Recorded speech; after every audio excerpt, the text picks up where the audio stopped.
Ron Bernal. Thank you, Mayor Wright and members of the City Council. It's good to see a good turnout tonight for our study session on unfunded liabilities to complete that discussion that we began at the last City Council meeting, and then also on staffing. And it's always important to hear from the public and let them know what we're doing in regard to our budget process. We're doing things a little bit differently this year in regard to the staffing side of things. Normally this would come to the council in our process in early April, but being that we have a couple of differences this year. One is we are in the process of completing our vision and strategic planning process. So council has identified 11 priorities that they would like for the city to focus on, which we're going to be concluding that report pretty quickly and bringing that back to you. And the second item that's of importance was the passage of Measure W in November, which increased the 1/2 cent to a 1 cent sales tax and significantly increased the revenues coming into the general fund. And so ever since real quickly, and our finance director, Don Merchant, will be making the presentation on both of these, but I just wanted to say that ever since the passage of the Measure C in 2013, which added about $7 million a year to our budget, we've been able to focus primarily on police and code enforcement, which was the emphasis of that measure passing and was the commitment made by the City Council at that time.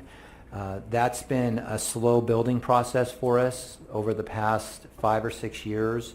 And now with the passage of Measure W, which was intended to not only take care of police and code enforcement issues, but also look at some other quality of life issues such as blight, homelessness, the condition of our city, illegal dumping. There's several things, youth services. There's things that the community identified during the process of that effort that they overwhelmingly decided that we needed additional funding for. And so part of the staffing exercise that we'll be discussing here in a couple minutes will be addressing the department heads' needs in their vision for what it will take over the next couple years, and setting a foundation going into the future for building their departments up to a place where we can execute the strategic plan and also the goals of the Measure W funding. So with that, I'm going to turn this over to Don Merchant. One last item before that, Alan Barton is in the back room running the camera until 6 o'clock, and so he's one of our presentations. So we're going to save him until the end. And if his assistant doesn't get here in time, he has a wireless mic so he can do his portion of it from the back room, like the Wizard of Oz. So he'll be doing that. And then the other thing is, I just also want to bring to council's attention that these staffing numbers and the information being provided to you, it's going to be used to be fed into the budget. So council will be giving input, asking questions, providing direction tonight, but there's also going to be additional costs, whether it's vehicles, equipment, additional contracts that departments need to do. So the numbers that are in here are just for the positions themselves. There shouldn't be seen as the total cost of any particular department and what it will cost to operate that department. So I just wanted to bring that to your attention. So I'll turn this over to Dawn, and she can start on the discussion on the unfunded liabilities. Before Don starts, just so everybody in the room understands, this is a special study session. We are looking to go from 5 to 6:30, so about 6:30 we'll be ending so that we can get prepared for City Council at 7. Don. Good evening, Mayor and Council member. So this discussion will be broken into 2 parts. First, to finish our discussion on unfunded liabilities. On February 5th, we had a wonderful presentation from Dane Hutchins from the League of California Cities regarding unfunded liabilities, PERS, and some strategies for that. At that time, we were looking for some direction on what type of policy council wanted to establish, if any, to address unfunded liabilities, as we had the one-time revenue policy, which put a minimum of 50% of those one-time revenues into unfunded liabilities. That policy was revised a couple council meetings ago with the request to bring back more formal discussion on a different policy that was specifically for unfunded liabilities. Since we didn't get to kind of conclude that discussion after the great informational session, we wanted to continue that, get some definitive direction from council this evening to build into the budget. And then once we're done with that, we'll then go on to the piece of the staff report regarding the staffing. So with that, attachment 1 to the staff report outlines the staff report that was provided on February 5th regarding the unfunded liabilities. I don't want to rehash everything in here as we did extensively discuss that, but what I do want to point out is on page 3 of that attachment is the available options that were presented in that report that council can consider among any other suggestions that you may have for establishing a policy. One of the first options laid out is the establishment of a 115 section trust. That was one of the items that Dane had discussed on February 5th. That would establish a trust that's irrevocable, where the council would determine an amount of money to set aside, whatever that may be, $1 million, $2 million, etc. And then it cannot be touched by the city for any other purposes. It is locked away for use of pension payments in any given year that the city wants to use that to either help mitigate increasing PERS costs in future years, or pay PERS, even current costs in the current year, and then free up available money for other projects versus pensions. If council wanted to do that, the city would need to go out for a request for qualifications or proposal for the various vendors that do provide those services. We can't just pick someone because we decide they sound nice. We do have to compare investment strategies that are available and cost to provide those services, and bring back to council for consideration what they feel is the best professional company to provide those services. Option 2 that is laid out is a fresh start amortization period with CalPERS. What this does is it makes a new amortization period for the unfunded liabilities. Those are laid out in the attachments to the staff report. If you look towards pages 5, 6, 7, and 8 of that staff report, those are what CalPERS is telling us based on whether we pick a new 15-year amortization, a 5-year amortization, 10-year amortization, gives us what the new payments would be towards those unfunded liabilities. Now, while it saves interest on the liabilities that are owed, what it does is it bumps up the payments significantly in the beginning years till it starts to filter out towards the end period. But once you negotiate that with CalPERS and they give you your new payment schedule, you're locked into that, and you cannot change that in the future should the city experience any budget problems. So an alternative that many cities are adopting to that is what's called a soft fresh start, whereas they decide to look at the amortization schedules that are provided, pick one. If you see, for example, on page 5 of the attachment, they might say, let's go with the 20-year amortization. So we'll just pay the difference between what's currently required and what it would be as an additional discretionary payment. We're not locked in, we're not mandated to pay that to PERS, but each year we voluntarily make the higher payment in budget years that it's available and help pay down the unfunded liability and save interest Another option that we've laid out is specifically for OPEB. As we've discussed in the past, the city only does pay-as-you-go payments on that for the current retiree medical payments due. But we do have an actual valuation every year that tells us what the determined contribution rate should be to pay down those unfunded liabilities in 30 years. So for that plan, the city could start paying the actuarial determined contribution versus pay-go. And I put in there, for example, if it was done in fiscal year 19, just about 1.24 million more in additional expense would need to be budgeted to pay the actuarial determined contribution versus the pay-as-you-go, which essentially pays towards the unfunded liability like we currently do with the PERS payments. As I've explained before, part of the payment is our normal cost and part of the payment goes towards our unfunded liability. I'm sorry, Dawn, could you repeat that? The additional cost was how much? Approximately 1.24 million if we do that for our OPEB, because as we only do pay-as-you-go for our OPEB currently. And then another option, of course, is that the city council can just decide to build into the budget annually, we're going to pay X amount of dollars each year towards unfunded liability. The example I put in here is $500,000, but it could be whatever amount that council decides. So those are the options we've laid out that the council has to consider. Of course, if you have any other thoughts in mind, but these are the most common that have been presented in any of the webinars and other trainings that I've attended for addressing CalPERS unfunded liabilities. Many agencies, from what I've heard, have either picked a methodical amount annually to pay off if they have a substantial amount to set aside, and many have considered the fresh start, the soft fresh start, so that they're not lock and key committed with CalPERS into paying that higher amount. So with that, I'm here for questions, but it's before you for discussion and direction, what, if any, the council would like to do and start building into the budget so we can establish a formal policy. Any questions of Dawn before we go to public comment?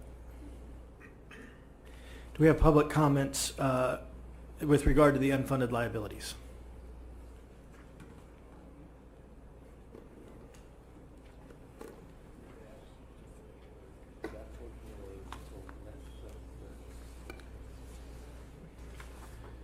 I have three. Anybody that turned in one of these want to speak on the unfunded liabilities? Is that why they turned it in? Josh Young. Yeah.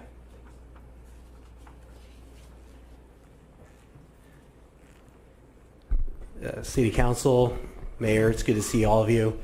My comments are about unfunded liabilities, and I do have some comments that I'll hold that I want to talk about some other things too. But in regards to unfunded liabilities, I understand that we have a CalPERS pension program.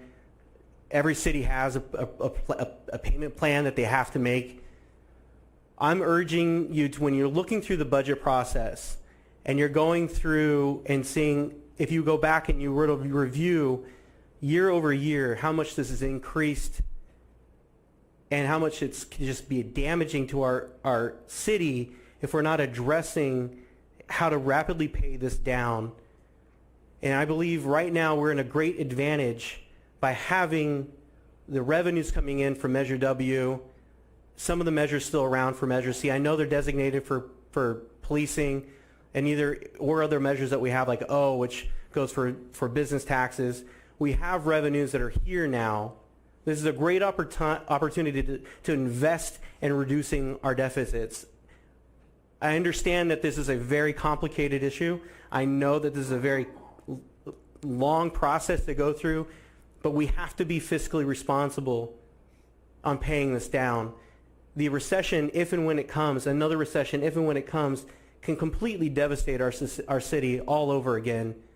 Because if we have all these resources and we have the revenues from these tax initiatives that the city's people have voted for, and we're just spending it on programs and spending it on other things, and we're not addressing this in a very strategic way, in a very direct way, we are not going to be able to, if we don't have the money to pay it, we're going to end up like cities like Stockton and Vallejo.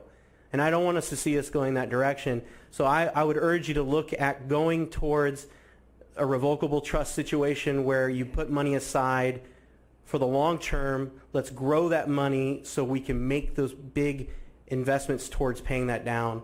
Our police officers, the people that work in the city, they deserve what they deserve, and I understand that. And they do a great job. But our city needs to, our futures, our kids need to come first. And right now, as it stands, if we were to have a bad recession and we have no way to pay, if the money's all gone, the money's all gone. And our city's going to suffer, our kids are going to suffer, our families are going to suffer. So I urge you, in this portion, I have other comments I want to make, but on this portion, set up something that's, we're being strategic. $500,000 in addition. I saw that in one of the sections in there for the OPEB. That's just not enough. We need more money going towards this. We need to hit this hard. And I appreciate your time. Thank you so much. Thank you. Questions or comments?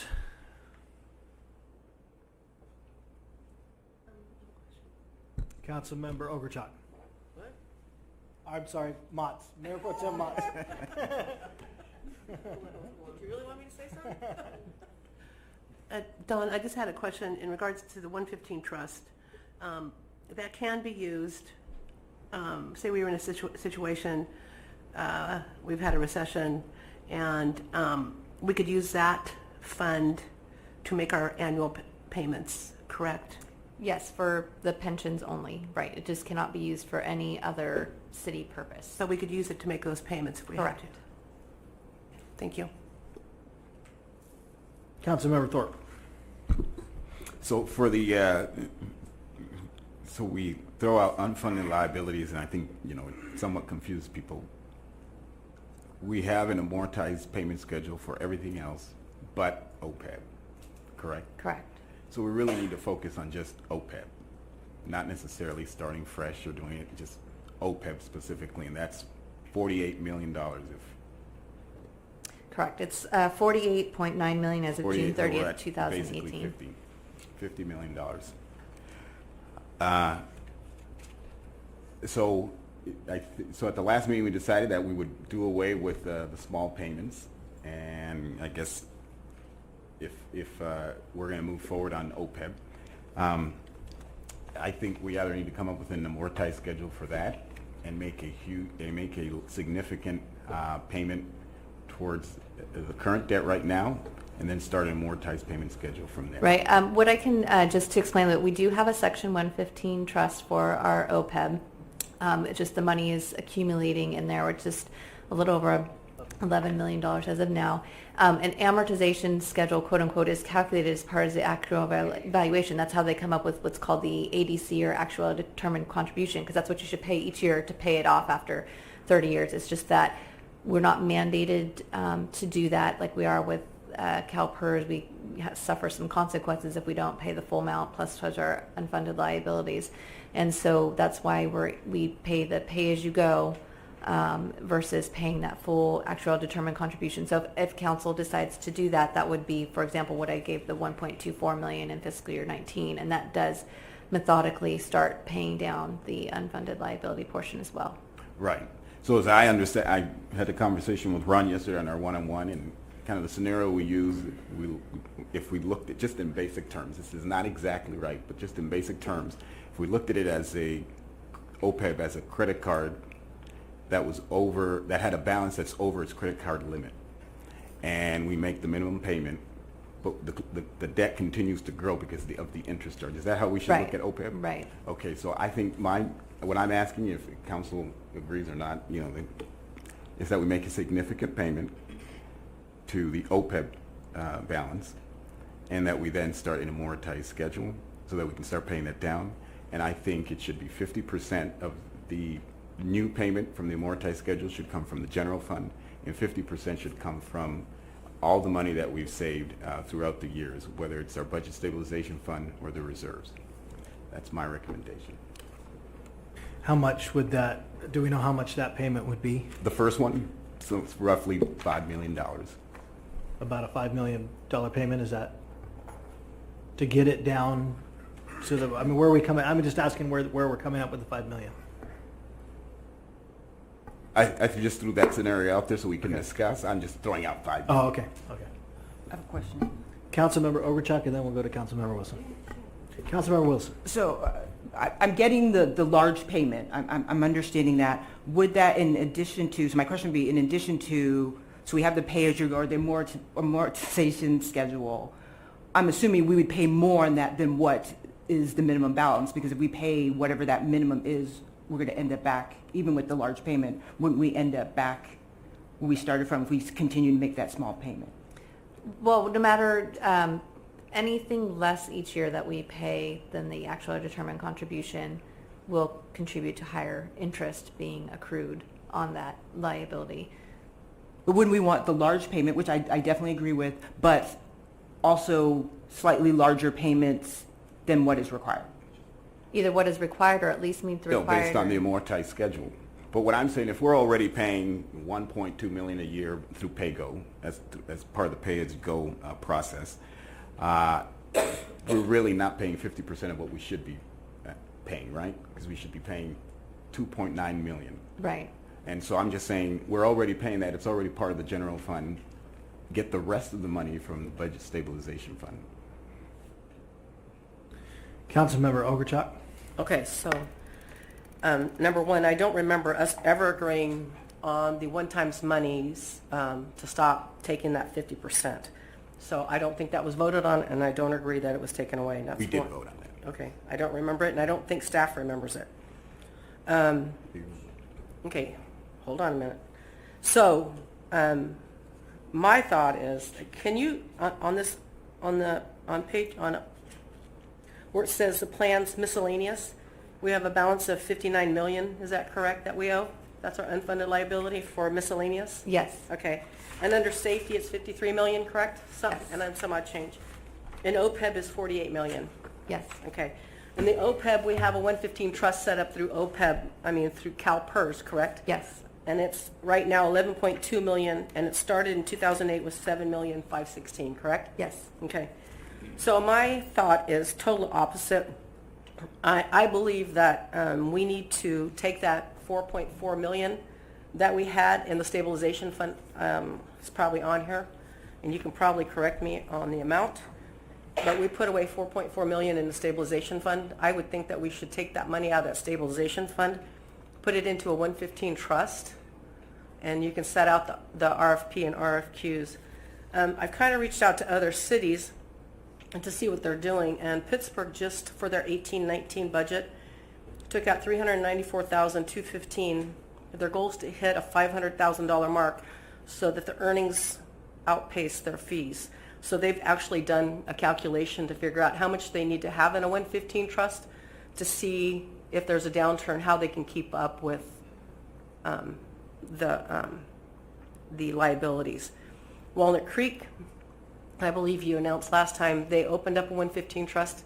Do you remember how much money they put into it? They put in a lot of Like money. 15 million? Yes. Yeah. I know Pinola's done it. I know there's a couple other cities. I can't think. It wasn't Danville. But anyway, I think we need to put money into a 115 trust and continue as we go. And if you want to take that 50% money or the whole money that we get from salary savings and throw it into a 115 trust so that if there is a downturn, we are being fiscally responsible by taking the money out of that and hopefully not have to affect the general fund by much. But that money is set aside for a very specific reason. It can only be used for one thing, and that thing is never going to go away, and that's our unfunded liability. Can I have- Yeah, let me ask a question. On the $11 million that's in the OPEB 115 trust, what's the benefit of it sitting in the 115 trust versus paying that to OPEB, saying the $5 million or so? What's the benefit of it being in the 115 trust versus paying it right to whatever, paying the full amount? Does that make sense? So we're not paying the full amount, we're paying the pay-go. What's the benefit of keeping that excess money in the 115 trust versus upping our payment with that money to whatever the amount that we're supposed to be paying is? Well, since it's in the trust, it's already like the actual liability is $60 million.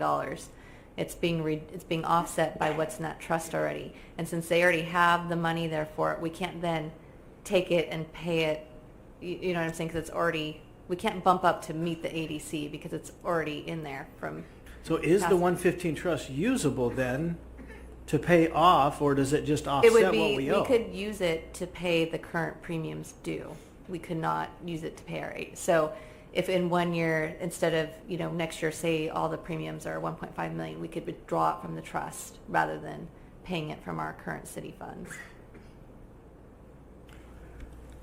And just so people in the audience understand what we're talking about with the 115 trust, there's a law in government that if you have money sitting in an account, we can invest it and make about 1.5% on it. Is that about right? So by law, we're not allowed to use it for the stock market. We can't do. We got it. We put it in this very safe account that can make 1.5% interest. If we take that same money and put it in a 115 trust, now we can play the stock market with it.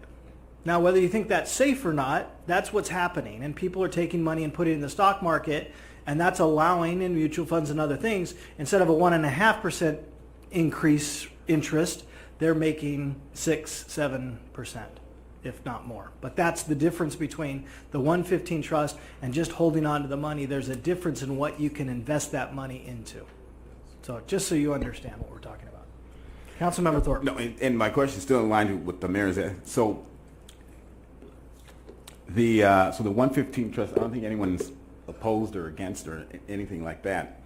But it still doesn't address the fact that we're not meeting our obligation based on an amortized. So even if we did a 115 trust, we still have to figure out whether or not we're going to make our payments based on pay-go or an amortized schedule, correct? Well, so the OPEB trust already has a 115 trust. And that's the only one, the OPEB is the only one that has pay-go. For our CalPERS pensions, we pay, like I've said before, with every biweekly payroll, we pay towards our unfunded liability, and we're meeting that amortization schedule to pay down the unfunded liability by what they say will be the end date of the amortization schedule. So for OPEB, we're not meeting that 30-year amortization schedule because we're not paying enough we're not putting aside additional money into the 115 trust since we've established it.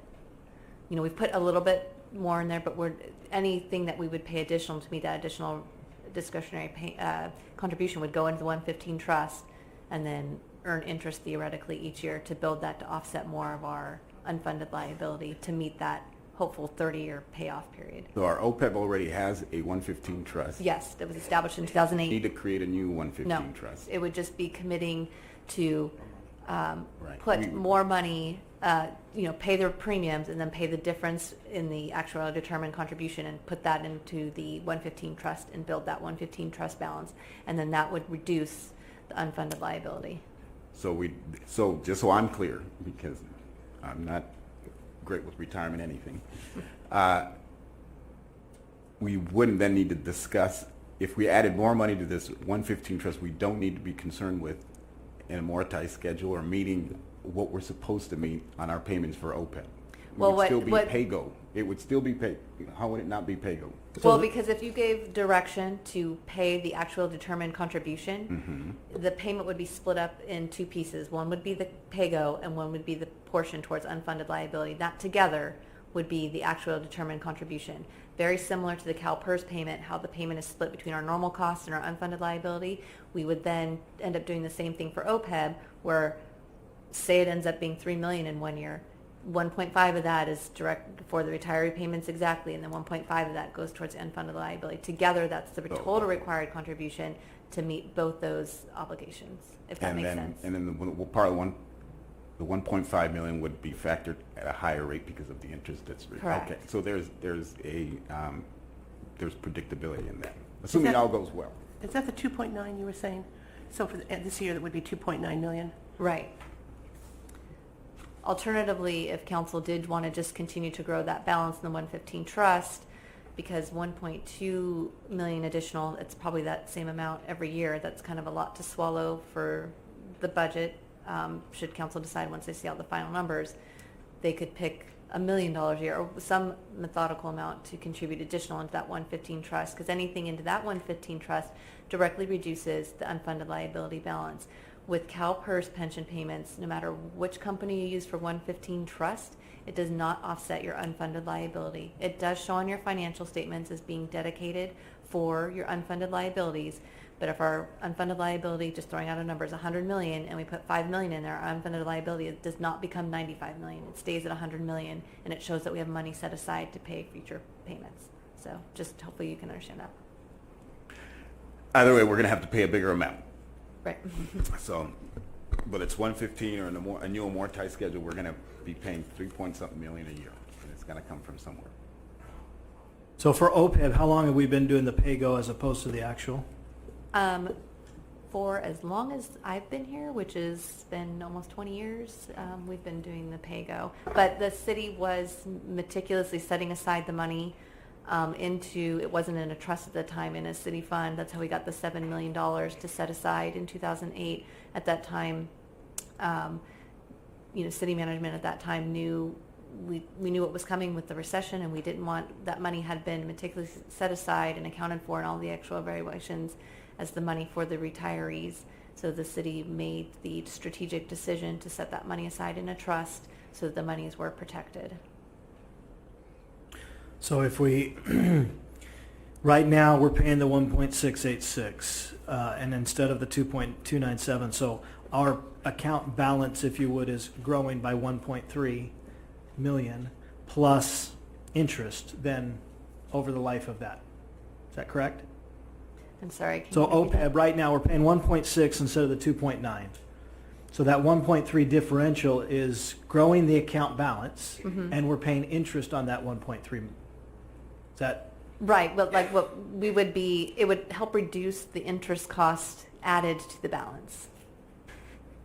Because if we put more money in there, it's earning more interest to help reduce our unfunded liability, so we're paying less interest on the back end theoretically. so if we were to come together and say, yes, we want to pay the full budgeted amount that is being, the actuarial determined contribution, right? This year, we would be looking at an additional 1.3 million out of our general fund or Right. out of our rate stabilization fund, one way or the other, Yes. to make that up. But that would be something that if we made that policy, we would be looking at doing that, basically an additional 1.3-ish million dollars each and every year, Correct, right? yes. Mayor Pro Tem Mott. I think that's a good recommendation, although, I mean, I would want that additional monies to come out of the stabilization fund and not out of the general fund. So we would be making the 2.9. And then, once again, paying off the police supplemental, which we've been doing every year, correct? Once again.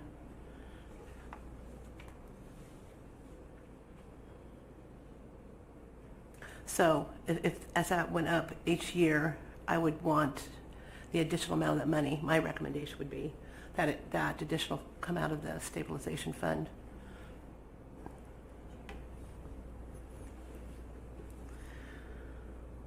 Until the stabilization fund is gone. Well, there's a way, we have rollover money at the end of the year. Budget rollover money that we could use to reestablish. Well, and then Councilman Thorpe. we just have to be cognizant of the fact that as new revenue comes in, we just have to be cognizant of the fact that we're just going to have to we have to save money. We don't have a choice. So we could review this every year, once again, right? Absolutely. I mean, even if that was the direction given tonight, of course, we still have to incorporate everything that's discussed tonight and given direction and bring we'll be bringing the budget to you in April. So you can see exactly how it all impacts it, decide to modify it somewhat, say, yes, this is great, let's go forward with this policy. Then at mid-year, when we see how the numbers are going, which is the halfway point between the two budget years, say, we're going to continue this in 2021, or we're going to modify it some, and then, we'll definitely can be an ongoing discussion. So, Joy, when Councilman you said that sounds like a great recommendation, we all threw out kind of ideas. So I'm not clear what you mean by what recommendation you're talking about. Sorry. Just what we've been discussing here, that we meet our annual obligation on the OPEB, which is this year 2.97, is that correct? 2.9? Yeah, in that ballpark. And that whatever amount over what we were scheduled to pay for this year, which was a 1.2, is that correct? That additional money is come out of the stabilization fund for the 2.9. Right. Is that clear? No? I believe what Councilwoman Motz is saying is that to begin paying the full actual determined contribution each year for OPEB, and for that difference, whatever it is each year, for example, if this started in fiscal year 19, we'd have to pay an additional 1.24 million in payments out of the general fund to the OPEB trust, that it come from the budget stabilization fund to pay for that difference between just the pay-as-you-go cost and the additional to meet the full actual determined contribution. Is that correct, Ms. Motz? That's my recommendation Yes. for this year. And as we look to additional revenue, I mean, like we're talking about revisiting this at our mid-year or annually. That's just my recommendation. Councilmember Overchalk. Okay, so on this 2.9 and the 1.6 or 1.2, I'm looking through this, so I feel like I'm not getting something. Look at page 3, I'm on page 3. at the top above available options. It says for OPEB, the city provides medical, right? So then you come down, it says the city is budgeted to pay 1.686 in pay-as-you-go. So right now, we're doing that out of general fund, but we're not paying this total amount of 2.927. So the difference of 1.3 million is being raised, right? It's adding to what we owe. So you're asking for 2.9 to go out of the stabilization fund into, No, 1.6 would continue to come out of the general fund as Right. is. The additional 1.2 or 1.3 would come out of the rate stabilization fund. okay, so then if 1.3 comes out of stabilization and we have 4.4 in there, I'm still of the mindset to take that 3 million or 3.1 million and put it into another 115 trust for PERS. So I'll say I don't think we need to create another 115 trust if 115 already exists. What I heard and what I'm hearing you say is we can take the total amount, one part goes to OPEB, the other part goes to this 115 trust, and it's accounted for that way. And I think that's what you're asking. No, what I'm saying is I believe the OPEB is one 115 trust. Right. These monies for CalPERS, from what I understood you just said, has to be a separate trust. Or they- CalPERS would have to be a separate Yes. trust, but Oh, my apologies. When you were talking about the 115 trust, I thought you were specifically No. talking about OPEB. No, that's what I'm saying. I can, Okay. I'm a But, big and girl, I then can keep do it. in mind, if Thank you did the option of also setting up a trust for the CalPERS, Yes. then you're further reducing what's in the budget stabilization fund, Yes. potentially annually for the difference in the cost for that, but also then taking away a larger chunk to put towards CalPERS, and then you're going to run out of funds in the budget stabilization fund sooner because you'll be drawing one big chunk for PERS and then annually 1.3 or more for the OPEB. So I just want to keep that in mind as you're considering these options. But from my understanding, when we did the stabilization fund, I think there was over $8 million, and we only took less than half, if it was half. I don't think it was quite half, that we took and put it in the stabilization fund, correct? So there was... Right, I'm just... No, I for understand, the but I'm- scenario of if every year you're going to use money from the stabilization fund to I pay would the never additional ask to OPEB. put that kind of money in there, and thank you for this report, by the way. No, I'm not asking for that. I'm asking for a start someplace on a PERS 115 trust that we need to start independently of the OPEB. So if I can just, so if I'm the miscellaneous and the public safety, we have an amortized schedule. We're paying what we're obligated to pay. And so is there an issue beyond that? The only issue would be if council wants to pay more to Okay. try and pay down the unfunded liability quicker. We So- have a payment schedule for that. We're paying what we're obligated to pay. Correct. From my vantage point, the real issue was OPEB because we're not paying what we're supposed to. And I gave that scenario about the credit card balance and whatnot. I think that's the issue we should be dealing with, not things that already have a payment schedule to it. I'm in agreement with Mayor Pro Tem Motts and Councilmember Thorpe that if we do this with OPEB, we're now starting to pay that amount that is being added to our debt. We're getting fully on with all of that debt, paying the amount that we're supposed to pay on a yearly basis. PERS may go up in cost, but that's outside of our control, and not because we're paying the actual amount that's due. So I'm in agreement with the suggestions that have been made. And I do just want to let the council know that the OPEB valuations are very much based 100% on the CalPERS valuations. So swings in assumptions, discount rates, mortality assumptions, anything they do are adopted by the OPEB plan as well. And so, we could have the wild swings in the balances just like we do with the PERS. I just want to make council aware of that. It shouldn't sway your decision. I just want to let you know that the reality, it could be we're paying methodically, and in year 5, the liability goes up $20 million because CalPERS changes their assumptions. Just want to make that clear. Mayor Pro Tem Motts. We can, like I said, we can go back and revisit this. No, absolutely. You know, I just wanted to make it clear so it didn't seem like once we're on this payment schedule, we're good to go after the 20 or 30 years. Don't we So, understand that? yeah, so I just want full disclosure out there about how these work, so. Yeah. So we had a point to perhaps discuss consensus on what you would like to address, if there's consensus on going with paying the full ADC, building that in to start in the next budget year going forward and evaluating. So I'd like to see if there's consensus for that, and if so, we'll build that into the budget that we bring forth with council. Yeah, I heard consensus, but Councilmember Ogorchak has a comment. It's not that I'm not happy that we're doing and paying something on the OPEB. It's very dissatisfying to hear that when Dane Hutchins comes from the League of Cities and shares how important it is to put as much money away as you can possibly now, and we're just ignoring that fact.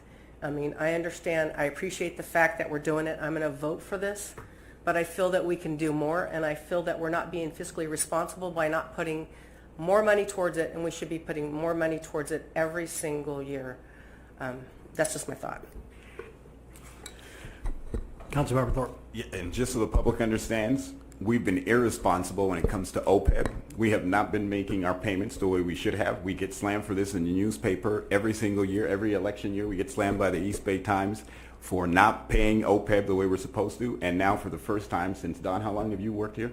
Almost 20 years. Almost 20 years, we've decided to actually make strong investments into our OPEB retirement fund. So I think we're going in the right direction.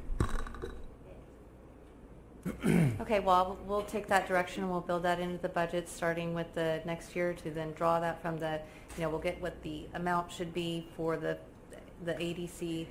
For next year, we'll look at our reports. We'll build that into the budget that's brought back to council, so they can evaluate that time, showing it the additional payment coming from the budget stabilization fund. Good. Mayor. Councilmember Ogorchak. Okay. The other thing that I need to bring up is the one-time monies. I don't remember a vote, and when we talked about it in our one-on-ones, I don't think direction was clear at that point. So I think the one-time monies need to be cleared up, or if council... A new resolution was adopted by City Council that took out, when we did have that discussion, took out the mandate for the 50% to go towards unfunded liabilities, and it just said that the unfunded liabilities would be considered as an option for putting the money towards there. Okay, thank you. You're welcome.